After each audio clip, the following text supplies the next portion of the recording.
Hello. Hello.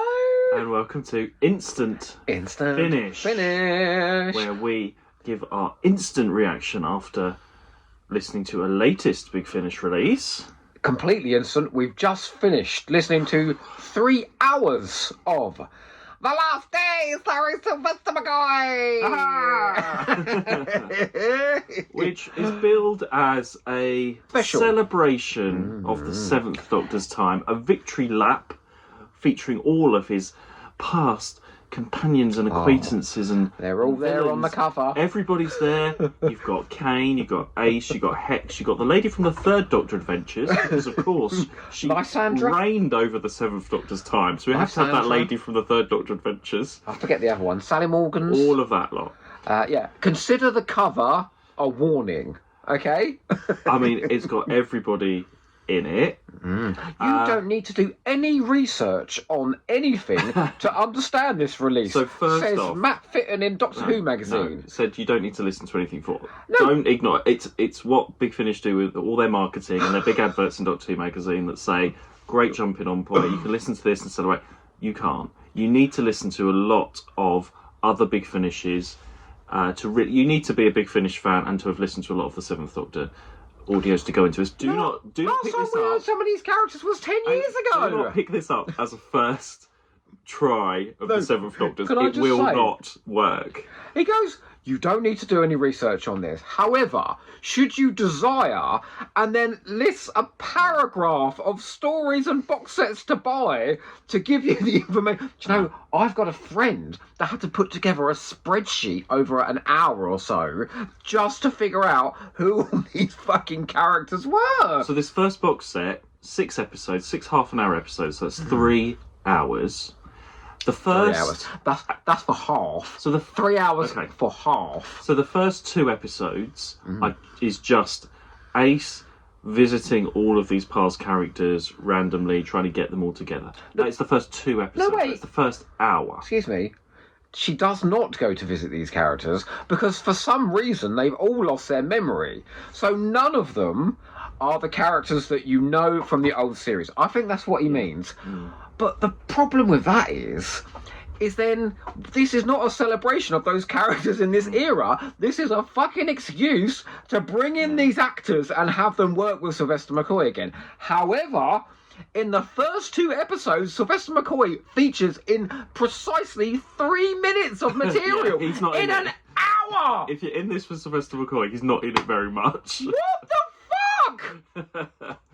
A celebration of the Seventh Doctor era, which Sylvester McCoy does not appear in. I think the problem is, well, there's not really any story. So those first 2 episodes, there's no story. It starts to kick in a little bit, but it's not very cohesive at all. I think what they should have done is the kind of the main range trilogy side of things. You could have had a 4-part story with Hex and his family visiting, something happens there, maybe with the Master or something. Then you have a completely separate 4-part story with Kane and the lady from the Third Doctor Adventures, all that kind of stuff, and link them up separately. The problem is they're just all these unconnected episodes. Yeah. And I've seen some people say, well, part 2's out in June, I'll get part 2 and judge the story on part 2, the next 6. But the problem is you're trust me, paying... we are- Wait, you're paying for 1 box set. You should be able to buy that box set, 6 episodes, and enjoy the story. It's not you're buying half a story already of a 12-part thing that doesn't really kick in or go anywhere in 3 hours. That's the problem. They shouldn't do 12-part half-hour episode. It doesn't work. Don't have a cast of thousands because you can't do it. You can't make a story that works with a cast of all these different people. There is no point having them all here. It's not a story. There's no... Now. Yeah. Thank you. You got very agitated I when know. I started to talk then. I know.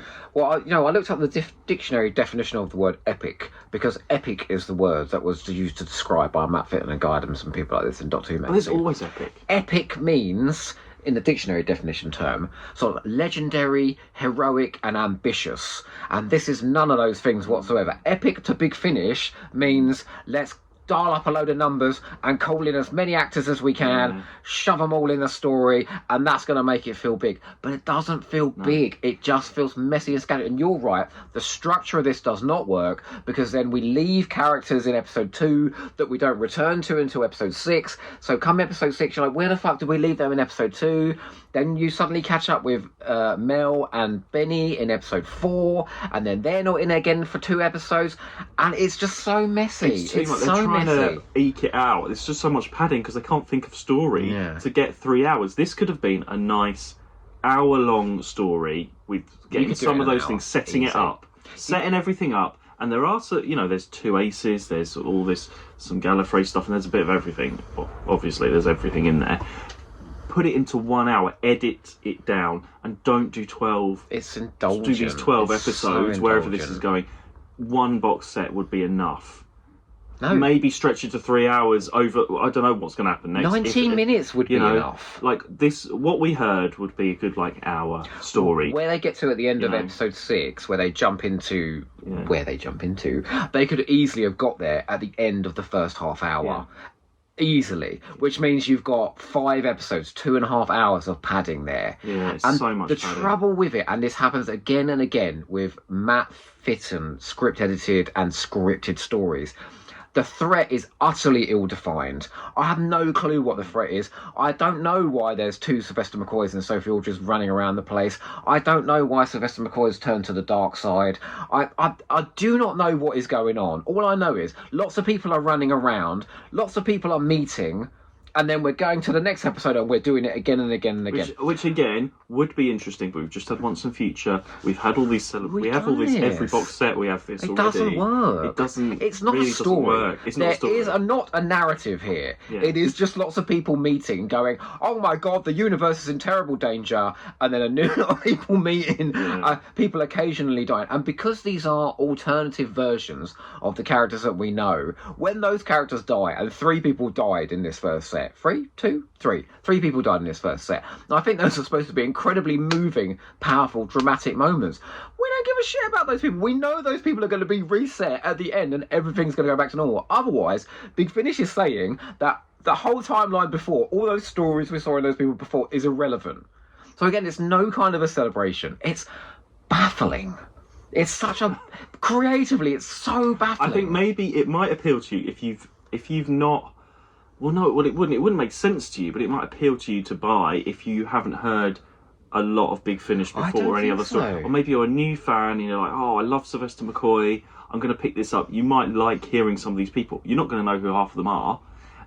And you're not going to get much Sylvester McCoy, but you might enjoy people. people don't What have I'm saying, patience for people this. new to Big Finish who haven't had these team ups and these endless. Yeah, we endless said that about heads Once and on Future. a How many times can you say floating that? heads. How many covers. Fraser Gregory's can you appeal to that have not listened to all of Big Finish? But this is paced slower than a 1960s Doctor Who story Yeah, in terms it's of slow. of story progression. Nothing happened in that The hour. Sensorite fucking moves faster than this, because at least in 6 episodes it had a beginning, a middle, and an end. It's because- this is just the beginning It's because still. they're told you have to do 12 episodes with all these people, write something, and you Why, can't though? do Why? it. You can't do it. It doesn't work. The Last Adventure had a structure to it. It was Like that's- 3 stories with the Valiard in it leading up to a big confrontation with the Valiard. It made sense. Legacy of Time had a structure to it.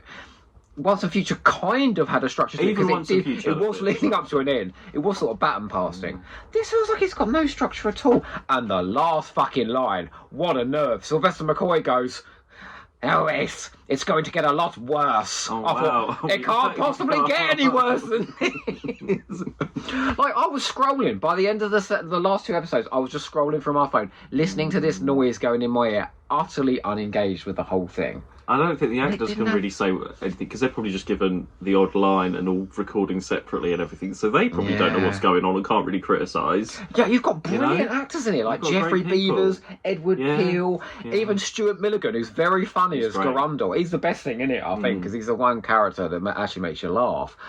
But they're just sort of jumping in and out of the story. You can't get a hold of them. And, like, Hex's family, all of this stuff. You see, that would be a great, like I A say, a story great on its own. 4-part story. Let's revisit Hex, have some time, and have. But there's not any of that. It's just the odd scene here and there, cut in with Sylvester McCoy going, "Oh," I'm evil, or what, I don't know. But also, whatever like, it says. the dialogue is very functional. I wouldn't say the dialogue's particularly spectacular. The direction is very odd, because there kept being scenes where it was like a minute's worth of sound effects with zero explanation, and we kept looking at each other going, sound effects, well, what's going on I know it like there? builds atmosphere, but there was sort of like someone walking up a hill, I think, or something, with some clanking or digging or something, and there's just nothing. You're waiting for something to happen, you're like, it's just going on a little bit too long. But also as well, and I don't say this very often about Big Finish, I thought the sound design wasn't at its best, because we've heard brilliant sound design recently. You remember Stuart the Nightjar and things like that?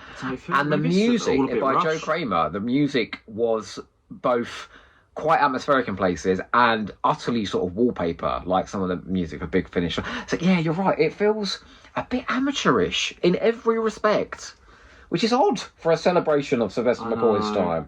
But just the fact that he's in about half an hour overall, he's in about half an hour of this 3-hour first part, which is supposed to be a celebration. What are they thinking?